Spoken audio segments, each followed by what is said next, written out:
In this part of the unit current electricity, you will learn about Kirchhoff's laws, also called as Kirchhoff's rules, very important part in this unit. So far, you have become familiar with the terms resistance, current, Ohm's law, and how to find equivalent resistance and to find currents by making use of Ohm's law. We can solve problems in a better way by making use of Kirchhoff's laws. These are two in number. First one is Kirchhoff's first law, also known as Kirchhoff's current law, junction law, or it is abbreviated as KCL, Kirchhoff's current law. As per this law, in a closed circuit, the algebraic sum of all the currents meeting at a junction is always 0.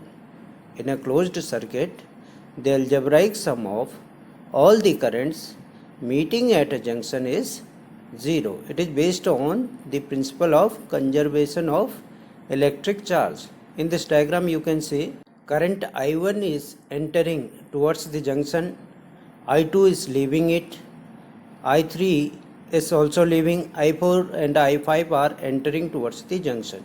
The notation used here is incoming currents are taken as positive and the outgoing currents are taken as negative. So I1, I4 and I5 are the incoming currents. So these are taken as positive, whereas I2 and I3 are outgoing currents. So these are taken as negative. So algebraic sum of all the currents, that is sigma I, is equal to 0. We can sum up it as sigma I is equal to 0. This is called Kirchhoff's first law, current law, or junction law also. It is called Kirchhoff's current law, Kirchhoff's first law, or simply the junction law. Now come to Kirchhoff's second rule or second law, which is also known as Kirchhoff's loop law and also Kirchhoff's voltage law. It is abbreviated as KVL. As per this law, the algebraic sum of all the potential drops in a closed loop in an electrical circuit is always 0. That is sigma V is equal to 0. The algebraic sum of all the potential drops in a closed loop in an electrical circuit is always 0. We will understand this concept with an example. It is based on the principle of conservation of energy. First law is based on the conservation of charge. Second law is based on conservation of energy. So take this example. Using Kirchhoff's rules, calculate the current through 40 ohm and 20 ohm resistors in the following circuit. We can solve this problem by two methods.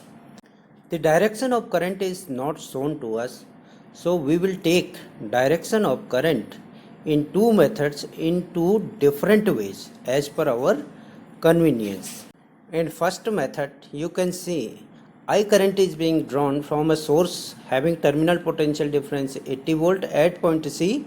It is divided into two parts. I1 passes through 40 ohm resistance and I2 passes through 10 ohm resistance. After this, it crosses another source of energy having terminal potential difference 40 volt, and at point D it meets with current I1 and I current enters in negative terminal of the source having terminal potential difference 80 volt. Now we will apply Kirchhoff's loop law for the loop ABCDA. A, B, C, D, A. Let us learn how we apply Kirchhoff's loop law. Here we are moving from A to B. If any cell or battery comes and we are moving from negative terminal to positive terminal, then we will take positive voltage. And if we are moving from positive terminal to negative terminal, we will take negative voltage. So here 80, we will take it as plus 80 because we are moving from negative terminal to positive terminal. The logic applied for potential drop across resistors is for 20 ohm resistor, we are moving along the direction of flow of current. So minus sign will come. This you have to note. Minus sign when we are moving along the direction of flow of current. plus sign if you are moving opposite to the direction of flow of current. So if through 40 ohm resistor we are moving along the direction of flow of current, so in both the cases there will be minus sign. On simplifying it, we get I plus 2I1 is equal to 4. Now at point D we will apply junction rule. Same will be applicable at point C also. At both these points I1 plus I2 will be equal to I. Putting up the value of I in above relation, we get 3I1 plus I2 is equal to 4. This is equation 1. This is equation 1. Now we will apply Kirchhoff's voltage law for the loop DCFED. DCFED. Again same logic we will apply here also. Here we are moving from D to C, but we are moving opposite to the direction of flow of current through this resistance of 40 ohms. So plus sign will come, plus 40 I1. Now through this 10 ohm resistor we are moving towards the direction of flow of current. So minus sign will come, minus 10 I2. Through this cell we are moving from negative terminal to positive terminal. So we will take positive sign. So we will take plus 40. Now we will solve these equations. Subtracting equation 2 from equation 1, we get first equation is 3I1 plus I2 is equal to 4. Second is I2 minus 4I1 is equal to 4. On subtraction we get 7I1 is equal to 0 or I1 is equal to 0.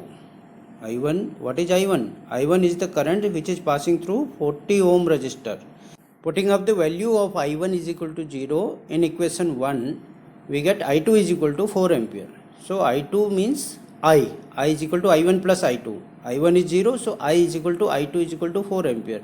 So through 40 ohm resistor 0 current is flowing, and through 20 ohm resistor 4 ampere current is passing. Now the important point to be noted in solving these problems is that when we move from negative terminal to positive terminal of the battery or cell, we have to take positive sign.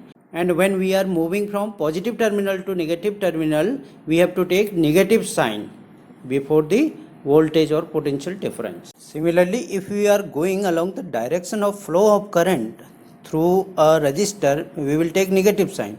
And if we are going opposite to the direction of flow of current through a resistor, we will take positive sign or voltage. In this second method, we have taken I1 and I2 currents from the cells of 80 volt and 40 volt respectively, and these both the currents are passing through 40 ohm resistor. At first we will take loop A, B, C, D, A.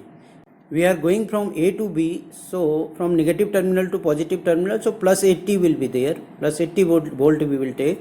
Then I1 current is passing along the direction of our movement through 20 ohm resistor, so minus 20 I1. Again from C to D, I1 is along our direction, so minus times I1 minus I2 into 40 will be there, is equal to 0. Through this 40 ohm resistor, you can say I1 is along the direction of our motion and I2 is opposite to the direction of our motion. So we will take resultant current as I1 minus I2 and let that be along the direction of our motion. That's why minus sign has come. Simplify it, we get minus 60 I1 plus 40 I2 is equal to minus 80, or 3 I1 minus 2 I2 is equal to 4. Now loop DCFED. So firstly 40 ohm resistance is there. 40 ohm I1 minus I2 is opposite to the direction of our motion, so plus sign will come. I1 and minus I2 we have already taken, so I1 we are assuming, suppose it is greater than us I2, we could have taken minus 40 times I2 minus I1 also. The result will be same.